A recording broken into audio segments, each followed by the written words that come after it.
ukigira nyakagore akaba ari ubarizwaho ibipira bya promosiyo, amashereka, ibiti, bikoma, amakara, akaba ari we muntu babibari. Umuntu ukoresha iriya product igabanya ibiro yo muri Sunroots, ibiryo namugiramo inama byamufasha yafatanya ni ibi ngibi numero mu mubiri, apana ibintu bijya kukujazamo ibintu by'ibinure ukaba nk'imijazo yo mu mashuka afumye.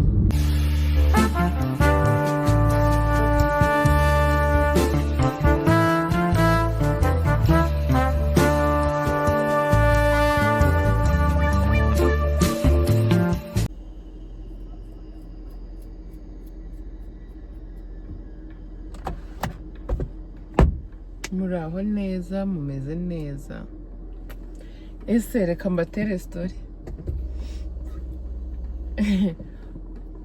Mvuze ngo muraho neza, mumeze neza, mpita numva mbasuhuje. Ego man, shayi phone zamenekera. Mpita numva mbasuhuje kimwe n'undi muntu nshaka kuba narebye mu kanya. Insuhuzanya z'aba YouTuber zisigaye zisa. Niba hano hari umuntu ndeba afite n'abandi bantu benshi areba atubwire. Nuguri zisigaye zisa, njye ndeba abantu benshi, noneho mananye abantu benshi ndeba kuri YouTube ntago baba bazwi. Ese telefone yanjye ifite abaye bazima ubundi kwigiguma hamwe. Ubundi abantu benshi ndeba ntago bazwi.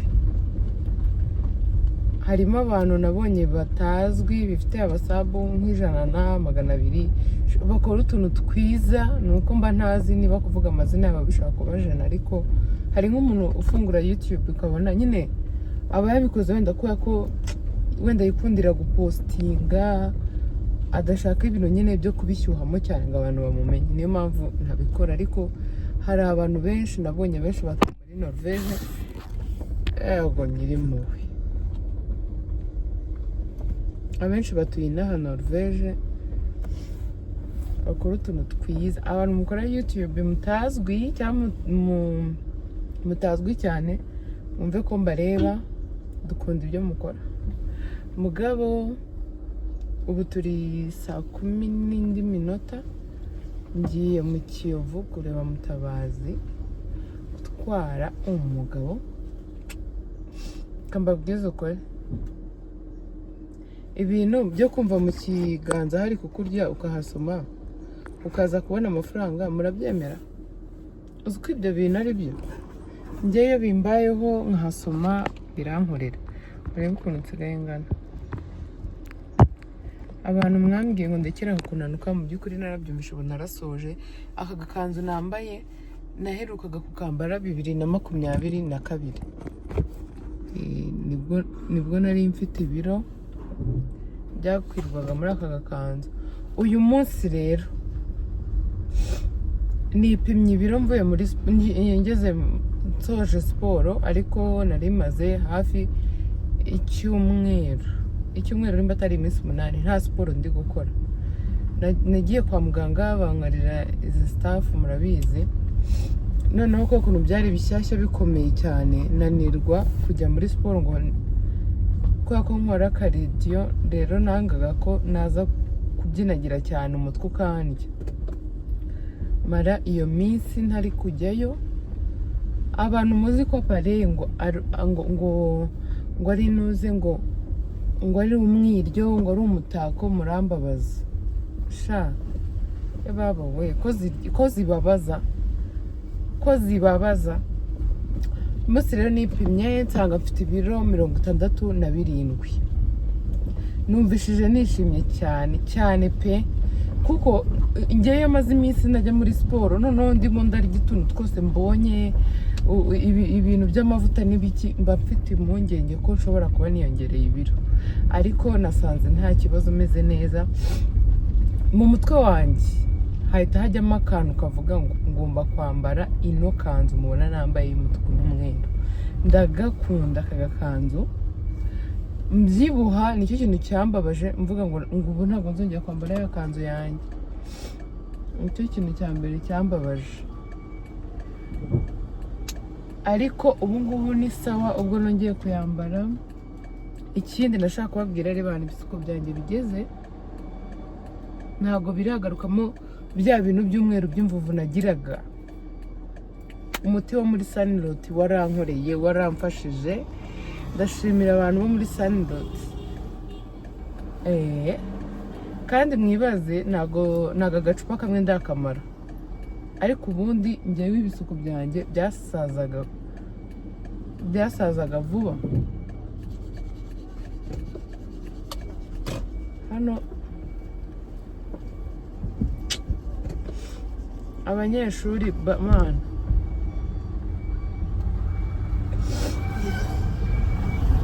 abanyeshuri bo muri uyu muhanda bagutera umutima mubi. Noneho ukibaza ukuntu abarimo kwiga, yego nta n'ahandi yakigira usibye mu muhanda, ariko umwarimu baba bari kumwe nimba batari kubona ko bari guteza jam simbizi. Ari n'igihe ubona nta kintu bibabwiye, kandi mu muhanda harimo abandi bantu bakeneye kugenda bakava mu nzira. Rero manange ubwo nashaka kubabwira ukuntu nabyutse nkajya muri siporo nkazikora zikananira, nkajya nanirwa buri mwanya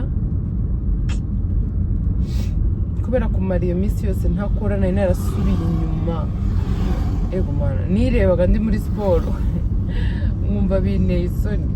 Nari meze nko mu minsi ya mbere nyitangira, ariko byaje none nananiwe biteye ubwoba, ndananirwa. Ndagenda natashye nkora isuku kuwa mbere, buriya nkora isuku ihagije mu rugo, mu cyumba cyanjye, ariko cyane cyane buri wa mbere habamo isuku. Ariko mana we,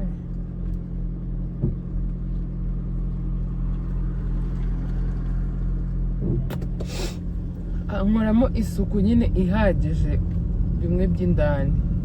Rero nabanje njya muri siporo, ndaza ndayikora. Hari n'umuntu agomba kuza kumfasha ibintu bimwe na bimwe biremereye.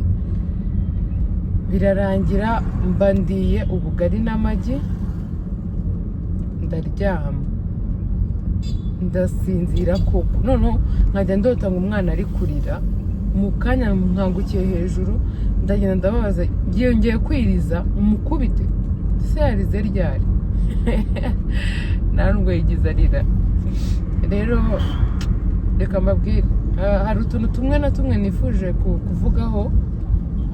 Murihangana nubwo hari abantu bafata ko ikiganiro umuntu akoze ari mu modoka, ngo hari ababifata nko kwibona, cyangwa ngo uri kutwereka iyo modoka, cyangwa akabifata nk'aho atari ikintu kiri seriye wateguye. Oya, ntago kwicara imbere ya kamera wicaye ku ntebe ahantu cyangwa iki aba ari bwo washyize ikintu ku mutima cyane. Oya, ikintu cya mbere biba biri ku mutima w'umuntu.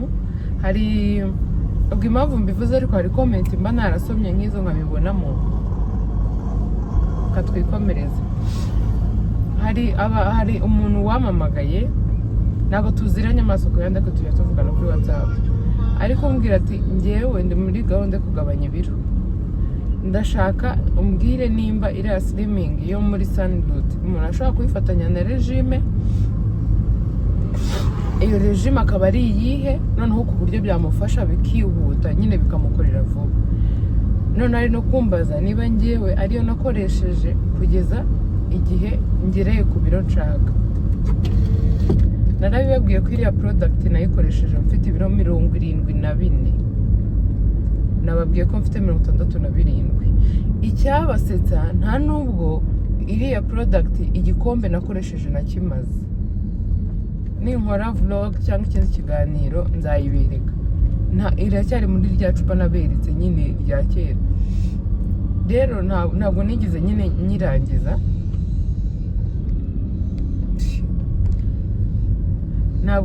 ntabwo ndayimara. Ariko uwo muntu ambaza gutyo nahise numva nyine naramusubije, numva nanabisangiza n'abandi bantu. Iriya product igabanya ibiro kabone nubwo waba udakora siporo, narabivuze. Ariko noneho mu gihe ushaka ko byihuta, usibye yuko buriya atari na byiza kwishyira kuri pressure ushaka kugabanya ibiro, ngo ujye unanirwa kurya, unanirwe kuryama, unanirwe kujya mu bashyitsi, unanirwe kujya mu zindi gahunda zawe ngo kubera kubyibuha, cyangwa kubera wenda hari n'igihe usanga hari abantu birirwa bakubwira uri munini biki, amagambo menshi atari meza, birumvikana biranagora, ariko urihangana nyine ukabicamo kuko abo bantu si bo mana. Kandi ikindi ntago uba ubayeho kubera bo. Uzareba iyo ufashe umwanzuro ukavuga sinzajya kujya mu bantu kubera mbyibushye, sinzajya kujya mu bantu kubera ko ndambara indikananga imbere nkamera gute, ni wowe uvunika. Bo bakora gahunda zabo uko bagomba kuzikora, zigacamo nshuti yanjye zikanarangira, ejo agafata umwanzuro agakora n'izindi. Ariko wari wagera ahantu ukabona urasa neza. Nubwo nje gutora fone ntari mbifite muri gahunda ko ndumva nayereka gutya nkagenda nanjye nunamye. Byari black.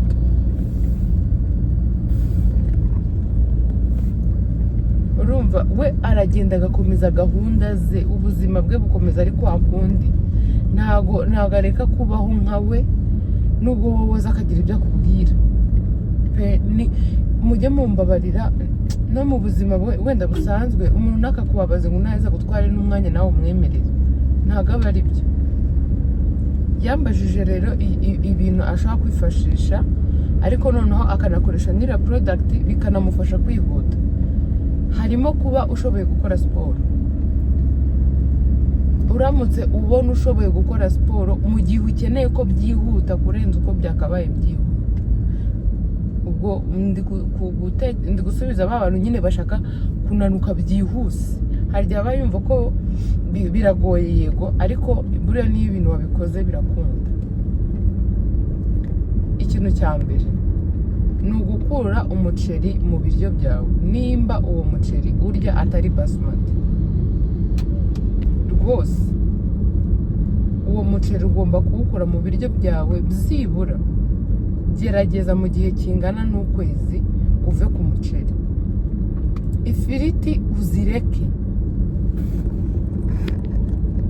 uzireke, ureke uwo muceri mu gihe cy'ukwezi. Hanyuma fanta, mana yanjye, ugasanga umuntu ngo afata regime, ngo afite ngo slimming ngo akoresha, arayikoresha nijoro, mu gitondo akoresha fanta. Kandi kunywa amazi nta kintu bimutwara, kandi ari kuri pressure nanone ngo yo kugabanya ibiro. Urumva ibyo bintu ni ibintu bidahuye, umuntu aba atagomba guhuza. Rero nimba ukeneye kugabanya ibiro mu buryo bwihuse, ukoresha slimming yo muri Sunroots, ngewe kuri njye inama naguha y'ibintu nzi ntakoreshaga, ariko n'ubundi mbere ntari nsanzwe mfata, kubera ko nafataga regime itari iriya, ariko nanafata iriya nabyo nkabifataho. Ni ukureka fanta. Hari ibiryo regime ikubuza, ariko ugasanga urimo urabyikorera wowe nyine mu buzima bwawe. Ni wowe ubyikorera mu buzima bwawe buhoraho, kuko fanta nta kintu cya danje dufasha. Ndimo kuzamuka agasozi ka Norvège, nanze ko nkazamuka buhoro naje n'abandi bantu. Nimba ushaka rwose kunanuka kandi bigakora, ukananuka mu gihe nyine wowe wumva ushaka kwiha intego, urugero ukavuga uti ngenda ndashaka kunanuka nkatakaza ibiro wenda 4 mu kwezi, urwo ni urugero.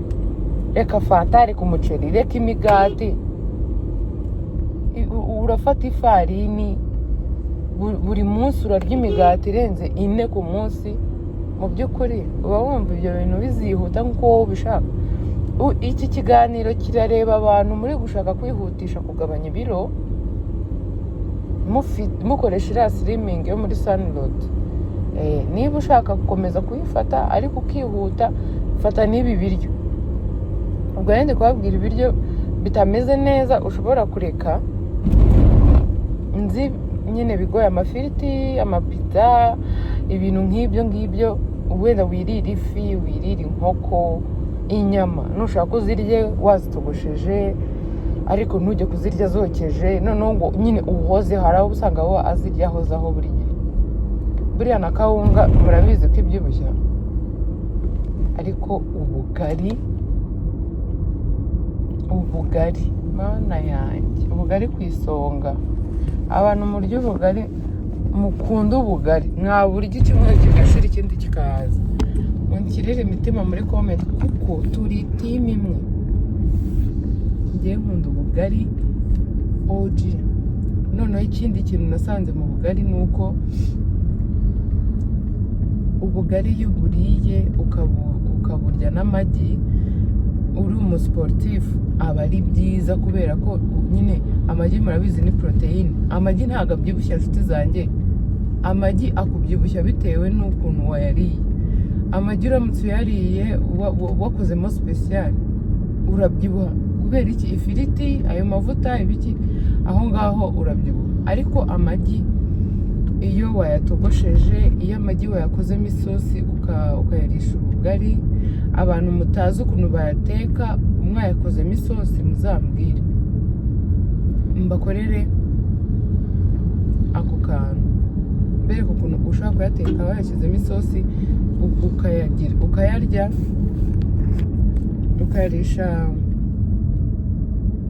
ukayarisha ubugari. Ushobora no kubiha umwana, ni ibiryo byiza. Ushobora kubiha umwana, n'abana barabikunda. Noneho iyo uri umusiporutifu ho nyine, kubera amagi aba ari poroteyine, ubona imbaraga. Noneho amagi ushobora kuba utatetse gutyo, nari mbabwiye ko nzayabakorera muri Hangana. Hari igihe umuntu ahura n'akantu mu muhanda akarangara agasa nkaho ari kubisubiramo cyane. Hanyuma ikindi, ushobora no kuyatekamo umureti ukayarisha ubugari. Abantu mushoboye kurya ibintu bidatose, no muri ubwo buryo wabikora. Noneho ngewe rero iyo ntariye ubugari, buriya makaroni zirabyibushye, ni ifarini nazo. Nshobora kuzirya rimwe na rimwe, wenda nka 2 mu kwezi. Nshobora kuba nzi ko uyu munsi ndi burya umuceri nijoro. Urugero, niba ndi burya umuceri ndakoresha isosi itogosheje. Buriya ngewe nshobora nko gutekera abandi inyama, ariko kubera ko nzi ikintu nshaka, ndi kuri regime, cyangwa nzi ko nyine ndi gutwara ubuzima bwanjye gutya neza ku murongo, ntago ndi buzikoresha. Nkafata isosi, ishobora kuba itogosheje, ishobora kuba idatogosheje, ariko akenshi itogosheje ngewe ndayifata nkayivanga n'umuceri. Isosi ikabamo nyinshi cyane, bikaba nk'ibiryo by'ababebe, bikoroha cyane. nkabivanga akaba ari byo ndya. Ariko kandi niba ugiye kurya uri umuntu uri kuri regime, wifata igisahani kingana n'umutwe wanjye, inshuti yanjye, fata akantu gatoya.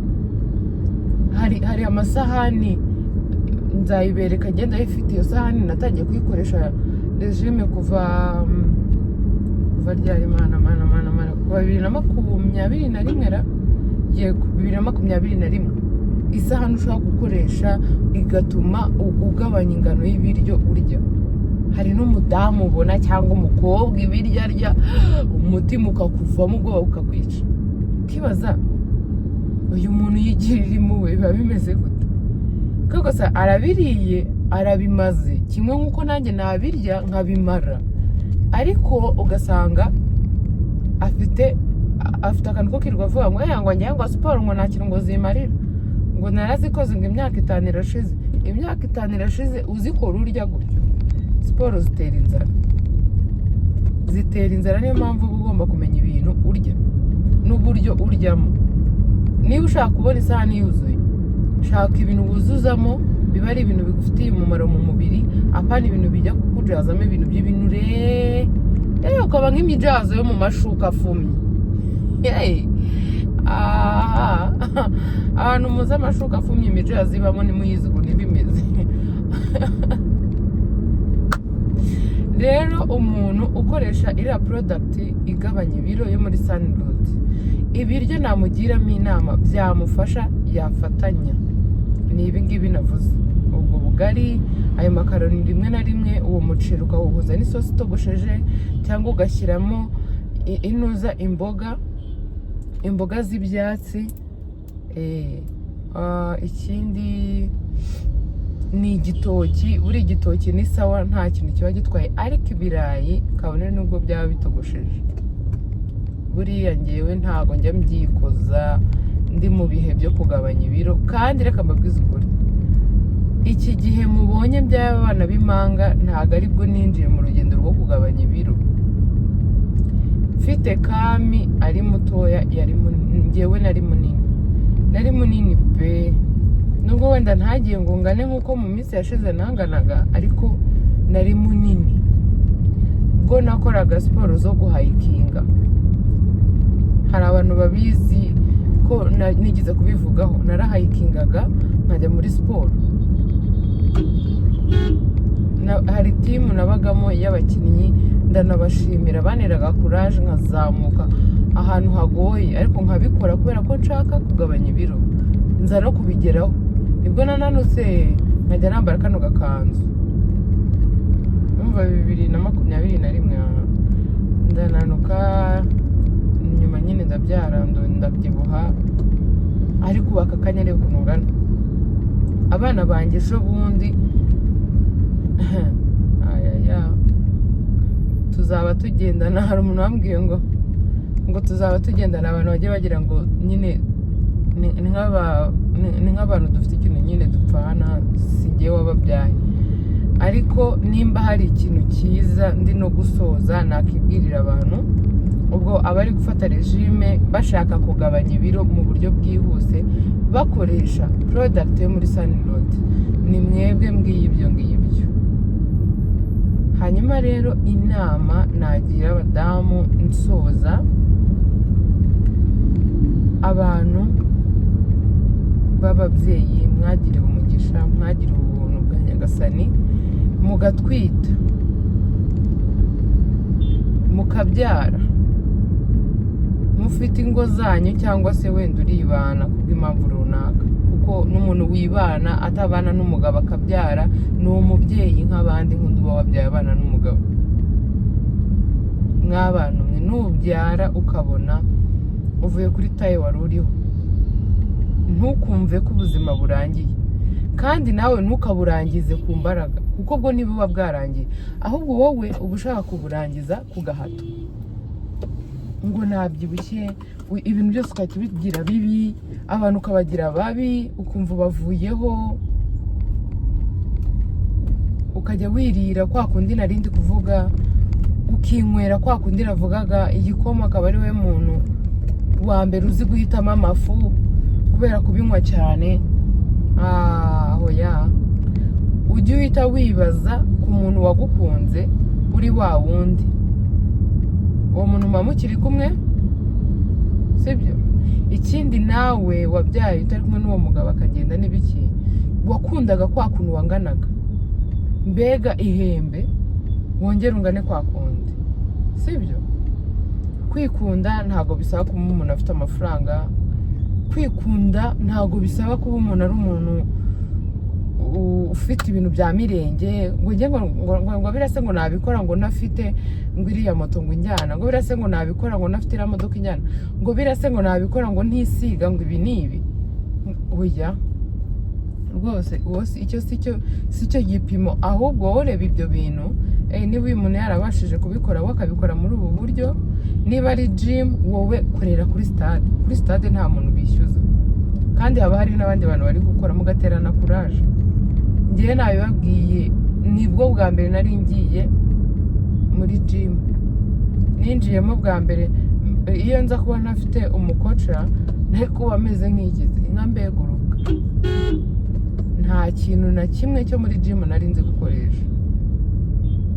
Rero abadamu twige kwikunda. Iyo wikunda buriya no kugira ngo undi muntu azaza kumenyere biragoye. Hari igihe ubyara umwana wa mbere ukigira kacoka, ukigira sinzi, ukigira nyakagore, akaba ari ubarizwaho ibipira bya promosiyo, amashereka, ibiki, bikoma, amakara, akaba ari we muntu babibarizwaho. Hanyuma umuntu uza kugutereta gusanze gutyo, ikintu aba yuzuye akamenyero, kubona nta kintu umubwiye, kuba ko nyine nawe ibintu byose wabiciye amazi, umwereka ko ni ibintu biri aho ngaho. Oya, ndabasabye, njyewe wabyaye impanga z'abana 3 zisanga umukobwa wanjye mwiza w'imfura kami, nashobora kuba nabyara nkahita mvuga hano birarangiye, ndabyaye aba bana bangana gutya, kankubita igitenge mu mabere cyangwa nambare bya bitenge kumwe babigerekeranyaga, nkashyiraho igipira kitajyanye kitari n'iribaya, urumva, nkakora nyine nkifata nk'uwo bwashyuhanye simukadi yacumbiyeho. Kandi iyo mbikora n'ubu nari kuba nyine nyiraho nyibana na Mutabaza ndeba atya yarumiwe, ariko mu mutima wanjye nyine, kandi birarangira ukagira akantu k'akavuyo ukatangiye kubwira umugabo, reba ukuntu wangize, wapi ningaruka, reba ukuntu wangize, ibiki yakwigize ate, ko mwagize Imana mukabyara abandi bababura, ahubwo wowe ukamwereka ko icyo ushoboye ari we apana. Umva, ndabakunda cyane, Imana ibamera umugisha, Imana ibamera ibyiza byose itanga. Umva, abantu mu nkunda, abantu mureba ibiganiro byanjye, abantu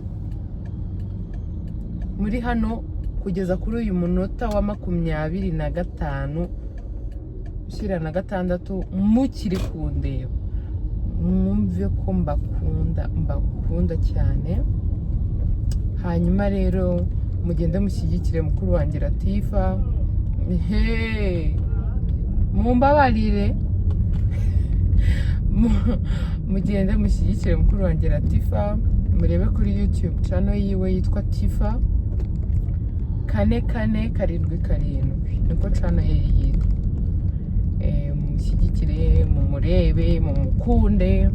Sinabwiye ko ari umunyamujyi, arasirimutse nyine, ntabwo ari umunyamujyi bimwe bya bubaye, arasirimutse, azajya bereka utuntu tw'ubwenge. Bayi, Imana ibamere byose mwifuza.